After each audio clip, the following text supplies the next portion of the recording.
got so much motherfucking design on right now. Bring it down, bring it down, make it clap. I got 3 whole thoughts on the block.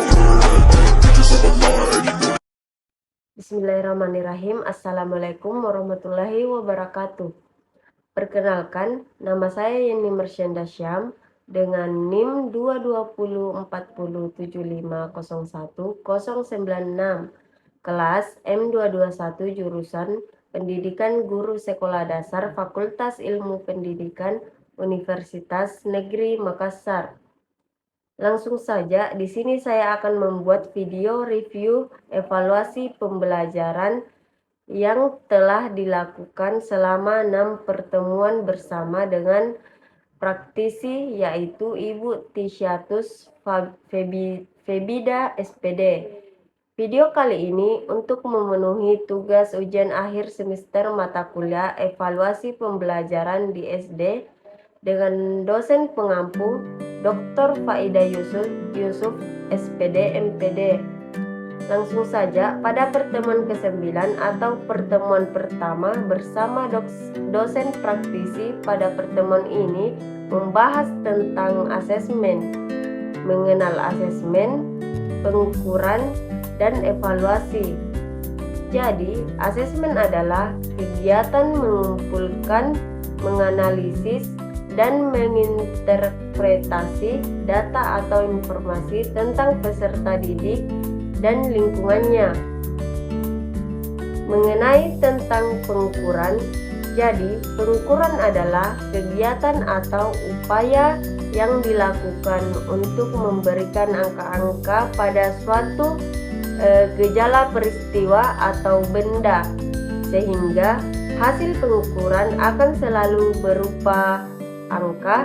Sedangkan evaluasi adalah proses pemberian makna atau penetapan kualitas hasil pengukuran dengan cara membandingkan angka hasil pengukuran dengan kriteria tertentu.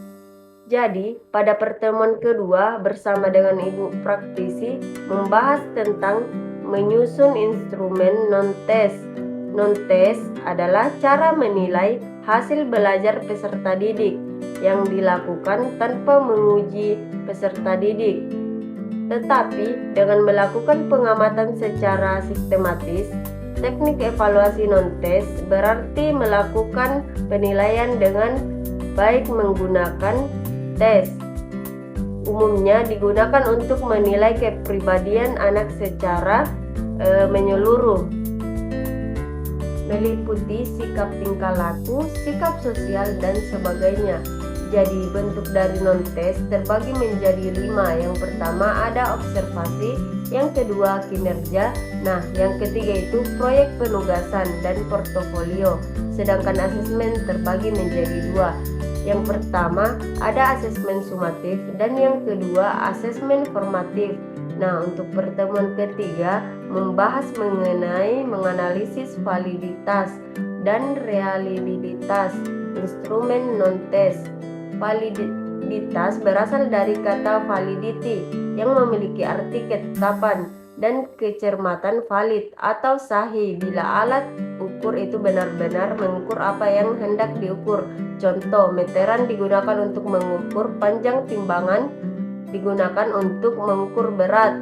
Reliabilitas berasal dari kata reliability. Reliability berarti sejauh mana hasil suatu pengukuran dapat dipercaya. Suatu hasil pengukuran dapat dipercaya apabila dalam beberapa kali pelaksanaan pengukuran terdapat kelompok subjek yang sama, diperoleh hasil pengukuran yang relatif sama.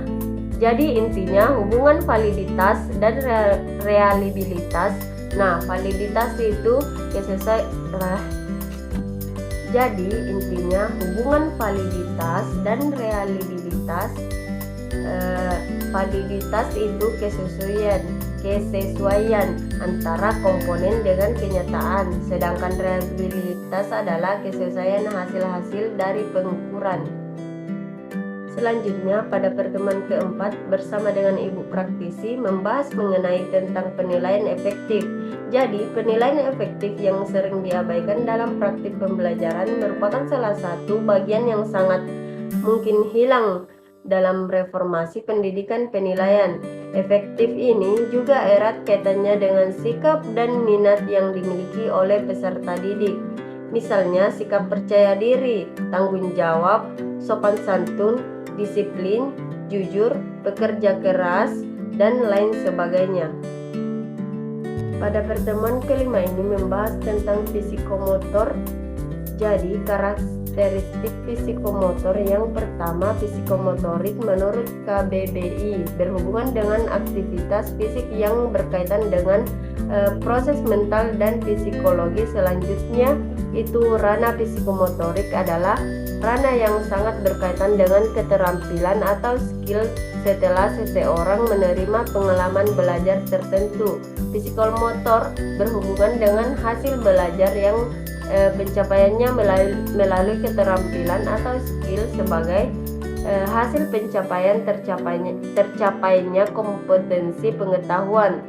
Selanjutnya, ranah psikomotor berhubungan dengan hasil belajar yang pencapaiannya melalui keterampilan manipulasi yang melibatkan otot dan kekuatan fisik.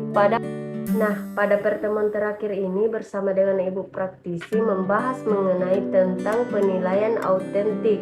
Jadi penilaian autentik itu adalah penilaian bermakna, pengukuran yang bermakna atas hasil siswa dalam ranah kognitif, efektif, dan psikomotorik. Jadi autentik itu merupakan sinonim dari asli, nyata, dan valid. Untuk kesan dan pesan selama perkuliahan, saya sangat bersyukur bisa bertemu dengan Ibu Tisha yang sangat baik, lembut, dan ramah. Selama mengikuti kegiatan perkuliahan bersama Ibu sangat seru dan berkesan. Banyak sekali ilmu dan pengalaman yang bisa kami ambil dari Ibu, bahkan tidak hanya tentang materi perkuliahan saja. Nah, untuk motivasi hari ini, jangan pernah menyerah, karena keberhasilan selalu datang kepada mereka yang gigih. Setiap kesulitan pasti ada jalan keluarnya. Percayalah pada dirimu sendiri. Jangan takut untuk gagal, karena kegagalan adalah bagian dari perjalanan menuju sukses. Jadilah setiap hari sebagai kesempatan baru untuk meraih impianmu. Saya Indi Mersyendesham. Mohon maaf jika ada salah kata. Wassalamualaikum warahmatullahi wabarakatuh.